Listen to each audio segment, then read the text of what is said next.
JCB आलोकरे हेउची नाळ काम।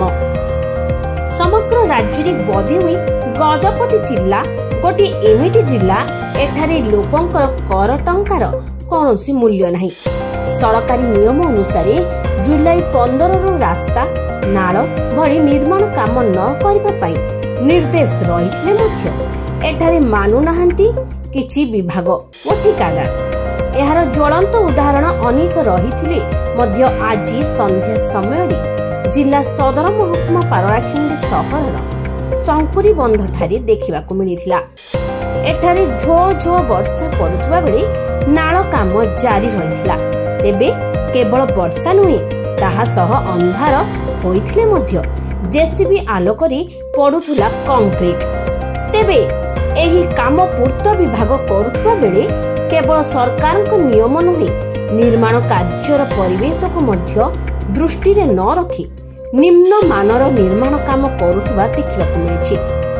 शंकुरी बंध पार्श्वरे बिना सुरक्षा पाचेरी रे निर्माण करी चतुर्पार्श्व रे माटी रहिथिबा बेले ठिकादार कंक्रीट ढालिछंती नाळरे।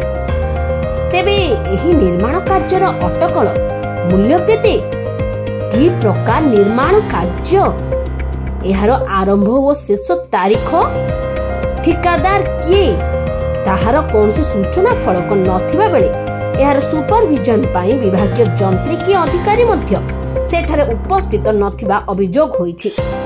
तेबे एठारे प्रश्न उठुछि, तरबरिया भाबे परिवेश परिस्थिति निर्माण पाई अनुकूल नथिबा समय काहींकि एही निर्माण कार्य चालुथुला एवं एथिपाई दायी किए?